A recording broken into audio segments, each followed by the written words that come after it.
শীতকাল আসলেই খুব ভালো ভালো ফ্রেশ পালং শাক পাওয়া যায়। তো পালং শাকের অনেক রকমের রেসিপি হয়। পালং শাক যেমন শরীরের পক্ষে খুবই হেলদি, আর খেতেও কিন্তু খুবই ভালো লাগে। তো পালং শাকের রেসিপিটার মধ্যে আমি কিন্তু পালং শাকের পরোটা বানিয়েছিলাম। তো বাচ্চাদেরকে যদি এইভাবে টিফিনে পরোটা বানিয়ে দেওয়া যায়, তো পালং শাক কিন্তু বাচ্চারা খেতে পছন্দ করে না।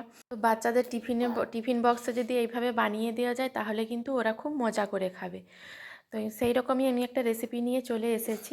দেখে নিশ্চয়ই বুঝতে পারছেন যে এটা পালং শাকের পরোটা। আর এই পরোটার মধ্যে কিন্তু ভেতরে পুর দিয়ে বানিয়েছি, তার জন্য কিন্তু আরও টেস্টি হয়েছিল। তো আমি এই কীভাবে পালং পরোটা বানিয়েছি সেটা আপনাদের সাথে শেয়ার করছি। তো পালং শাকগুলোকে আমি এইভাবে পাতাগুলো নিয়ে নিয়েছি, আর পাতাগুলোকে খুব ভালোভাবে কিন্তু ধুয়ে নিয়েছিলাম। তো কড়াইতে কিছুটা জল নিয়েছি, জল নিয়ে এই পালং শাকগুলো দিয়ে দিলাম। খুব বেশি ফোটানোর দরকার নেই, জাস্ট 2 মিনিট একটু ফুটে উঠলেই কিন্তু হয়ে যাবে। দেখুন 2 মিনিট মতো ফুটিয়ে নিয়েছি, তাতেই কিন্তু পালং পাতাগুলো একদম কমে গিয়ে একদম একটু হয়ে গেছে। তো এইভাবে আমি তুলে নিচ্ছি পাতাগুলো। তুলে নিয়ে কিছুটা কিন্তু ঠান্ডা জলের মধ্যে ডুবিয়ে দেবো, তাহলে কিন্তু এর যে সবুজ রঙটা খুব ভালোভাবে থাকবে। তাই জন্য কিন্তু ঠান্ডা জলে ডুবিয়ে নিচ্ছি। তো ঠান্ডা জলে একটু ডুবিয়ে রেখে দিচ্ছি। আর এদিকে আমি কিন্তু পুরটা তৈরি করেছিলাম ছোলার ডালের। তো ছোলার ডালটাও কিন্তু আমি রাত্রে থেকে ভিজিয়ে রেখেছিলাম। তো ভালোভাবে কিন্তু ভিজে গেছে। আর আমি ওই পালং শাকেরই যে জলটা আছে, ওই জলের মধ্যেই কিন্তু আমি ছোলার ডালটা দিয়ে দিচ্ছি। খুব বেশি সেদ্ধ করার প্রয়োজন নেই, যেহেতু আমি এটা বাটবো, তাই কিন্তু খুব বেশি সেদ্ধ করার প্রয়োজন নেই। 5 মিনিট মতো ফুটিয়ে নিলেই কিন্তু খুব ভালোভাবে একটু সেদ্ধ হয়ে যাবে। দেখুন 5 মিনিট পরে আমি খুলে দেখাচ্ছি। একটু শক্ত আছে, কিন্তু প্রেস করলে কিন্তু ভালোভাবে ভেঙে যাচ্ছে। তো এই রকম অবস্থাতেই আমি কিন্তু তুলে নিচ্ছি। তারপর কিন্তু আমি বেটে নেব। এদিকে আমার বাটাও হয়ে গেছে, পুরটা আমি রেডি করে নিচ্ছি। কড়াইতে আমি 1 টেবিল চামচ মতো সরষের তেল দিয়ে দিচ্ছি। দিয়ে তারপরে দিয়ে দিয়েছি কালো জিরে। কালো জিরেটা দেওয়ার পরে তারপরে দিয়ে দিলাম ওই যে ছোলাটা বেটে রেখেছিলাম, ওই ছোলার ডালটা দিয়ে দিলাম। দিয়ে খুব ভালোভাবে মিশিয়ে নিতে হবে। খুব ভালোভাবে কিন্তু মেশানো হয়ে গেছে। আর আমি এখানে একটু কিন্তু পানমৌরি নিয়েছিলাম, 1 চামচ মতো পানমৌরি নিয়েছিলাম। পানমৌরিটাকে কিন্তু আমি অল্প কিন্তু গুঁড়ো করে নিয়েছি, খুব বেশি গুঁড়ো করিনি, হালকা হালকা কিন্তু ভেঙে ভেঙে নিয়েছি। তো তা থেকে আমি 1/2 চামচ মতো পানমৌরি দিয়ে দিচ্ছি। আর আপনারা চাইলে কিন্তু পানমৌরিটা রোস্ট করে তারপরে গুঁড়িয়েও দিতে পারেন। আমি কাঁচাই দিলাম, কারণ কাঁচাটা খেতেই কিন্তু টেস্টটা খুব ভালো লাগে। আর দিয়ে দিচ্ছি অল্প একটু গরম মশলার গুঁড়ো, আর দিয়ে দিচ্ছি ভাজা জিরের গুঁড়ো। ব্যাস এই উপকরণগুলোই দেবো, আর কিন্তু বেশি কিছু দেব না। দিয়ে দিলাম পরিমাণ মতো লবণ, আর দিয়ে দিচ্ছি স্বাদ অনুযায়ী একটু চিনি।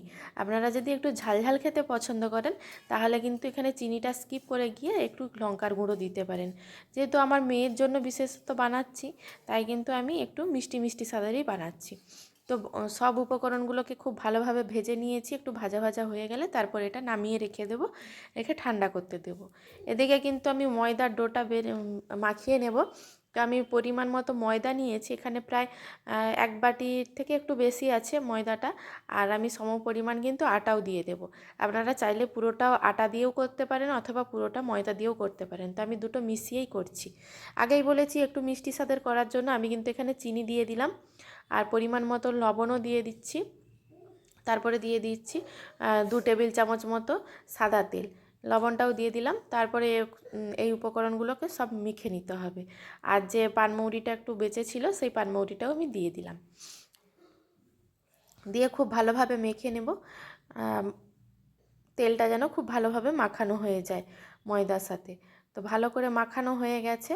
তারপর আমি কিন্তু অল্প পালং শাকের পেস্টটা দিয়ে দিচ্ছি। পালং শাকের পেস্টটা দিয়ে অল্প অল্প জল দিয়ে কিন্তু একটা নরম ডো তৈরি করে নেব। পালং শাকটা কিন্তু কমে গিয়ে একদম একটু হয়ে গেছে। তো আমার আটার পরিমাণের থেকে কিন্তু পালং শাকটা একটু কম হয়ে গেছে। তো আপনারা যদি করেন, তখন কিন্তু পালং শাকের পরিমাণটা একটু বাড়িয়েও নিতে পারেন। তারপর অল্প অল্প জল দিয়ে একটু ডোটা ভালো করে মেখে নিচ্ছি। দেখুন একটা নরম ডো কিন্তু মেখে নিয়েছি। তারপরে কিন্তু আমি লেচি কেটে নেব। আমি 5 মিনিট মতো কিন্তু এই আটাটা কিন্তু ভালোভাবে মথে নিয়েছিলাম। তারপরে কিন্তু একটু একটু করে লেচি কেটে নিচ্ছি।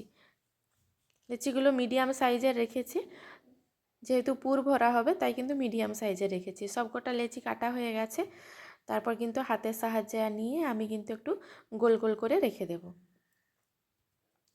তো এইভাবে একটু গোল করে রেখে একটা প্লেটের মধ্যে রেখে দিচ্ছি। সবকটা এইভাবে গোল করে নিয়েছি। তারপরে এই যে প্লেটের আমি যে ছোলার ডালটা নেড়ে রেখেছিলাম ওটা কিন্তু একবারে ঠান্ডা হয়ে গেছে।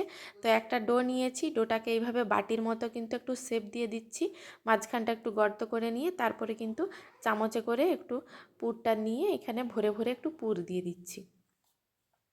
পুরটা একটু ভরে ভরে দিয়ে দিচ্ছি, কারণ একটু খেতে খুব ভালো লাগবে। কম পুর হলে কিন্তু ভেতরে খুব একটা বোঝা যায় না, তাই একটু বেশি করেই পুর নিয়েছি। এভাবে হাতের সাহায্যে চেপে চেপে নিয়েছি।